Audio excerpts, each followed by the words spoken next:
নমস্কার বন্ধুরা, ইতিহাসের রীতিকথার নতুন পর্বে আপনাদের সকলকে স্বাগত। বাঙালি মায়েদের 12 মাসে 13 ষষ্ঠী, তার মধ্যে জ্যৈষ্ঠ মাসের ষষ্ঠী তিথি অরণ্য ষষ্ঠী নামে পরিচিত, যেটি সবথেকে বেশি জনপ্রিয় জামাই ষষ্ঠী নামে।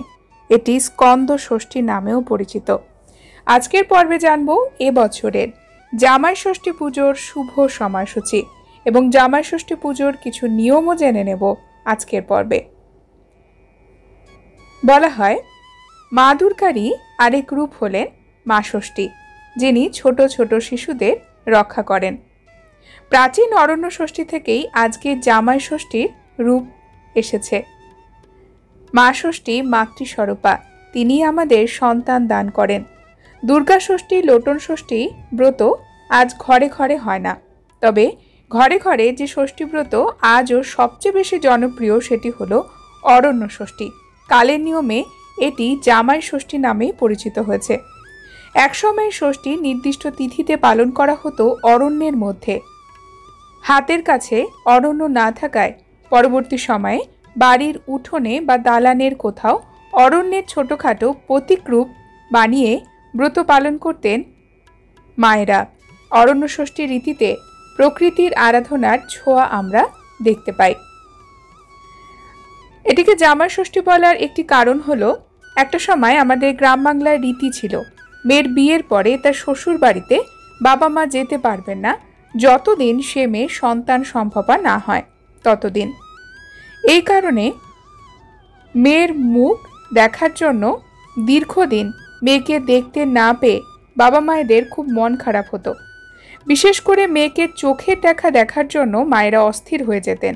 তাই বছরের এই নির্দিষ্ট দিনে মেয়ে জামাইকে নেমন্তন্ন করে নিজে হাতে রেঁধে খাওয়ানোর প্রথা, এটি হলো জামাই ষষ্ঠী। জামাই ষষ্ঠীর জন্য জ্যৈষ্ঠ মাসে আদর্শ, কারণ এই সময় গাছে গাছে প্রচুর পরিমাণে রসালো ফল পাওয়া যায়, আম কাঁঠালের ছড়াছড়ি, পুকুরেও প্রচুর মাছ পাওয়া যায়। জামাইকে পাত পেরে খাওয়াতে কোনো অসুবিধা হয় না। আসুন জেনে নিই জামাই ষষ্ঠী ব্রতের নিয়ম। জ্যৈষ্ঠ মাসের শুক্লপক্ষে এই ব্রত পালন করা হয়। সোম, মঙ্গল, শুক্র এবং শনিবারে। যদি ষষ্ঠী তিথি পড়ে তাহলে পুজো করতে নেই। পুজো না থাকলে বাটা বা অন্যান্য দ্রব্য দিতে হয় না, কেবল নিয়ম পালন করতে হয় এবং ব্রত কথা শুনতে হয়।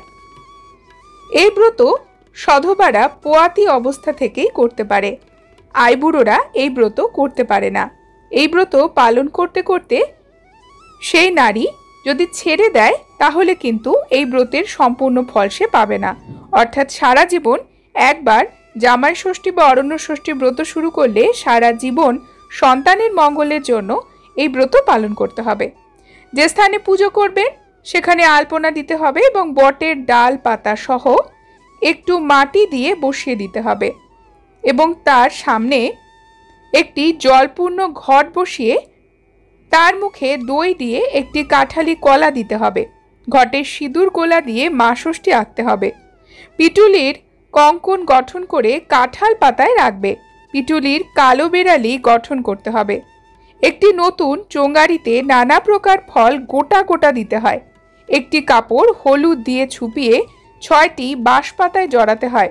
এলো সুতোয় হলুদ পাটা মাখিয়ে 6 খাই তাতে জড়াতে হবে। সিঁদুরের ফোঁটা দিয়ে ঘটের কাছে কাপড় রাখতে হবে।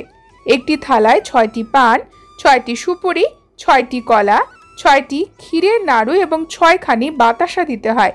আর একটি থালায় নারকেল নাড়ু, ছোলা, মটর, আম, সন্দেশ, আলো চাল দিয়ে নৈবেদ্য সাজাতে হয়। এইভাবে প্রতি পোয়াতিরা এক এক দফা করে দেবেন। পুজো শেষে মা ষষ্ঠীর ধ্যান মন্ত্র পাঠ করতে হয়।